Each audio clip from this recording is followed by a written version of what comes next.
अस्मन्वतीरीयते संरभध्वा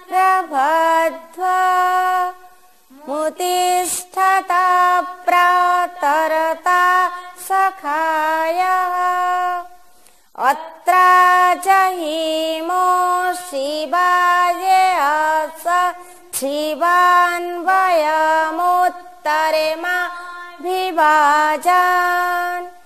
ओम शांति शांति शांति।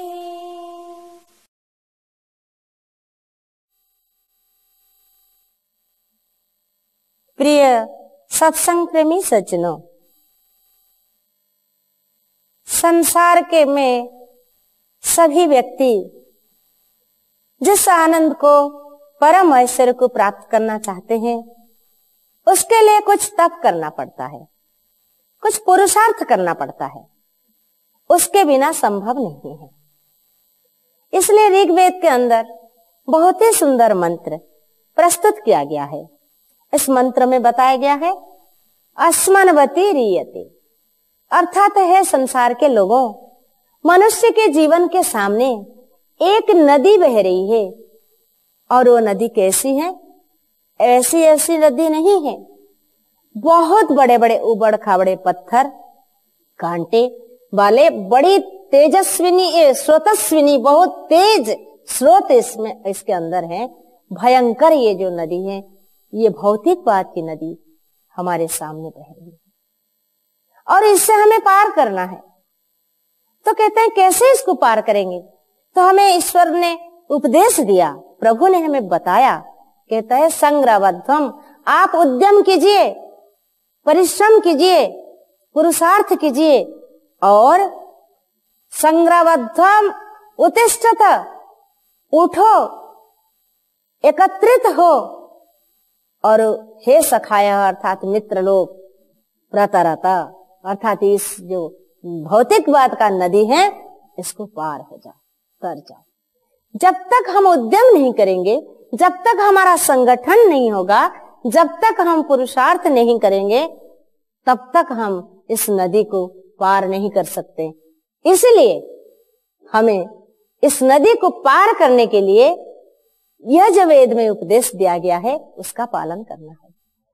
तो कहते हैं इस सांसारिकता की जो नदी है, भौतिकवाद की जो नदी है, कैसे पार हो कर सकते? बड़े चमक दमक आज संसार भौतिकवाद का की आंधी में बह जा रही है और ये भौतिकवाद की जो भयंकर तूफान है उसमें से बचना है हमें, अन्यथा हमारा जीवन महान नहीं बन सकता, अच्छा नहीं बन सकता, कल्याणकारी नहीं सिद्ध हो सकता।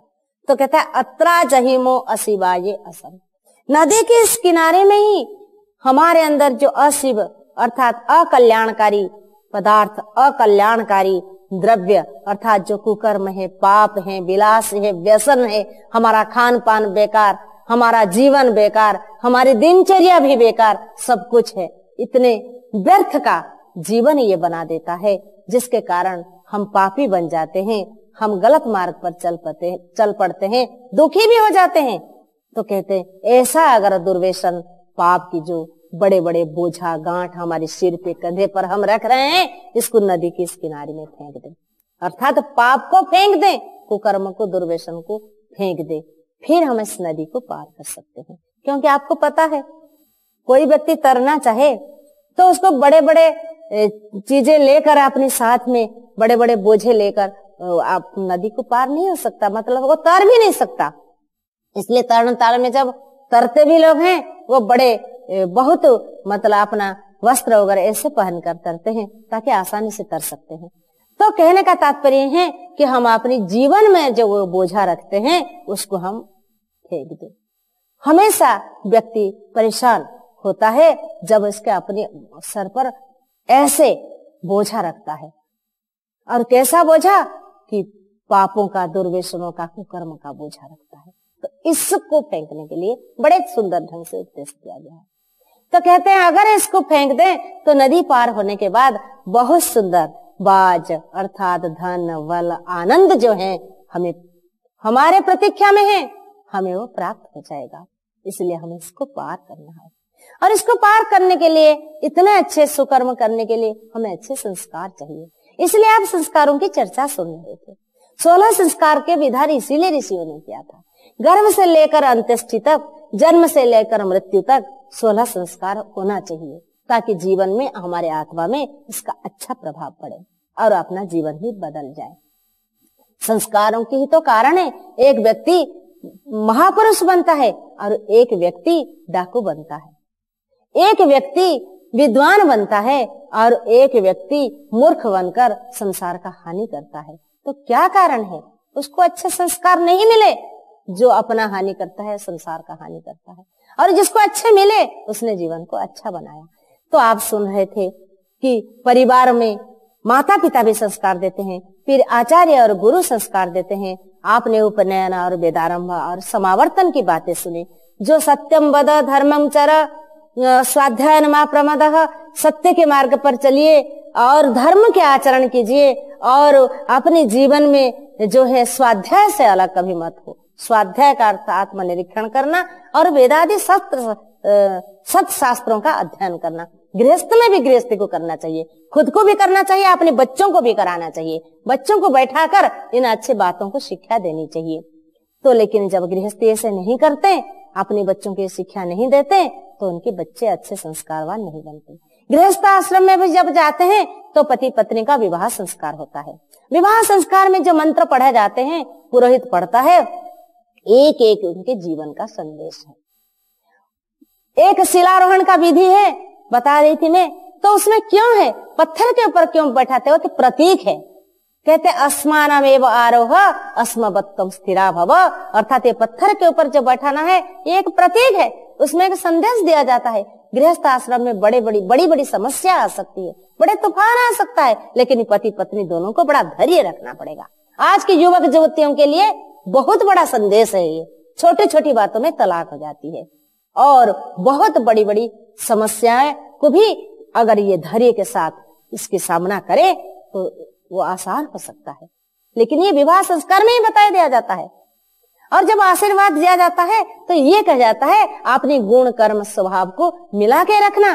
गृहस्थ में तुम मौज मस्ती के लिए विवाह नहीं करते हैं, विवाह तो इसलिए करते हैं कि राष्ट्र को एक अच्छे संस्कारी संतान देना है। भोग के लिए विवाह नहीं किया जाता। लेकिन ये संस्कार, ये विचार कौन देता है? जब विवाह होता है तो ये विवाह संस्कार की बात बता रही थी। बड़े मजेदार श्लोक आता है, तो कहते हैं कि आज की जो शादियां हो रही हैं तो उसके लिए कही गई है। कहते कन्या वर यते रूपम माता वित्तम पिता सुत्तम बांधवा कुलम इच्छन्ति मिष्टान्नम इतरे जनाः। अर्थात कन्या तो वर का रूप का वर्ण करती है कि सुंदर होना चाहिए, और इसी प्रकार का जो वर है, जो लड़का है, वो भी कन्या के रूप का ही वर्ण करता है कि सुंदर होना चाहिए। और माता वित्तम, माँ चाहती है कि मेरी बेटी जहां पर जा रही है खूब धन संपत्ति होना चाहिए। पिता सुतम, पिता चाहता है कि मेरी बेटी का विवाह जहां पर हो रहा है खूब अच्छे खानदान में होना चाहिए, अर्थात खूब लड़का बहुत अच्छा पद पर और पढ़ा लिखा और धन संपत्ति वाला हो। और बांधवा कुलम इच्छन्ति, रिश्तेदार होते हैं वो भी खानदान देखते हैं, बहुत बड़ा बढ़िया घर है कि नहीं, कैसे खानदान में बेटी जा रही है। और मिष्टान्नम इतरे जना, बाकी लोगों को क्या पड़ी है, उनको तो बढ़िया बढ़िया खाना और मिठाई चाहिए। तो लेकिन इन बातों को कोई नहीं शिक्षा देता ना। आज की पुरोहित इसको बताता है, विवाह का उसको तो दक्षिणा की पड़ी रहती है कि उसको पैसे मिले तो बस छुट्टी।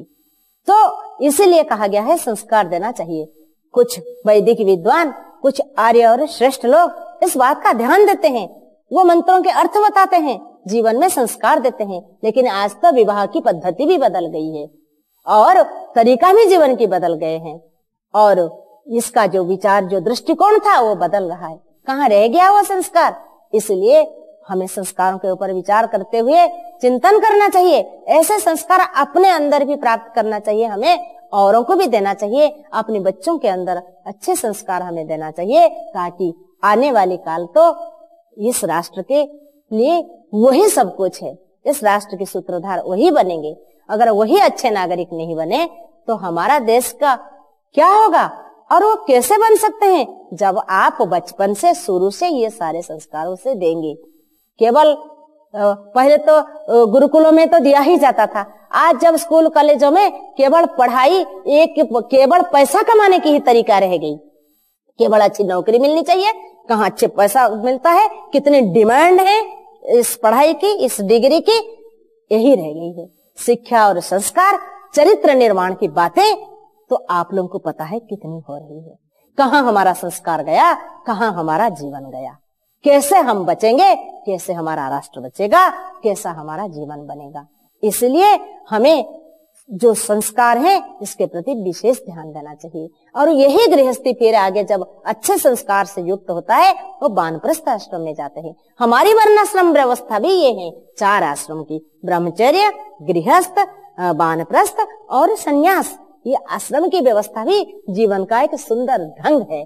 100 साल अगर है तो 25 वर्ष ब्रह्मचर्य का आश्रम, 25 से 50 गृहस्थ आश्रम, 50 से 75 वानप्रस्थ आश्रम और 75 से 100 ये संन्यास आश्रम का विधान किया गया है। हम रामायण के पृष्ठ उठा के देखते हैं तभी हमें वो राजा महाराजा जो होते थे, जो रामायण के अंदर हमें प्राप्त होता है, तो वो लोग भी इसी के अनुसार चलते थे। कालिदास ने भी रघुवंश के अंदर लिखा है, शैशवे भ्यस्त विद्यानाम यौवने विषयैषिणाम वार्धक्ये मुनिवृत्तिनाम योगेनान्ते तनोत्यजाम। अर्थात रघुवंश की जो राजा हुए हैं, जैसे दिलीप है, रघु है, अज है, दशरथ है, राम है, ये सब शैशवे भ्यस्त विद्यानाम, बचपन में बाल्यकाल में गुरुकुल में जाकर, आचार्य कुल में जाकर, जैसे राम ने वशिष्ठ आश्रम में पढ़ा था जाकर गुरुकुल में, तो इस प्रकार से 25 वर्ष तक विद्या अध्ययन, ज्ञान प्राप्ति, अस्त्र शस्त्र सर्वांगीण शिक्षा उनको मिलती थी। उसके पश्चात 25 से 50 तक ये केवल राष्ट्र को अच्छे संतान देने के लिए, अच्छा राजा देने के लिए वो विवाह करते थे। और कहते हैं वार्धक्य मुनिवर्तिनाम, जब 50 वर्ष हो जाता था तो वो अपने घर गृहस्थ को छोड़ के राष्ट्र के कार्य करते थे, जंगल में ऋषि मुनियों की तरह जीवन बिताते थे। और उसके आगे फिर वो संन्यास ग्रहण करते थे, अर्थात योग के बल पर अपना जीवन का त्याग करते थे। अंत में वो मोक्ष प्राप्ति के लिए प्रयत्न करते थे, ईश्वर का आनंद को प्राप्त करते थे। कितनी सुंदर वर्णाश्रम व्यवस्था है हमारे समाज के अंदर, वेदानुसार है, लेकिन आज हम इसको नहीं अपनाते हैं, इसीलिए हम दुखी हैं। इसलिए हम अपने जीवन को महान बनाने के लिए, सुखी बनाने के लिए, राष्ट्र को ऊपर उठाने के लिए और बच्चों के अंदर संस्कार को भर देने के लिए ऐसा चिंतन करें, ऐसा विचार करें, ऐसा सत्संग करें, ताकि इसी जन्म में ही कुछ तो हमारा जीवन बन जाए, कुछ तो हम अपने जीवन में कर लें, कुछ अपने जीवन को सार्थक बना ले। आज के लिए तो इतने हैं, फिर आगे आप विचार सुनेंगे। ओम शांति ही शांति ही शांति।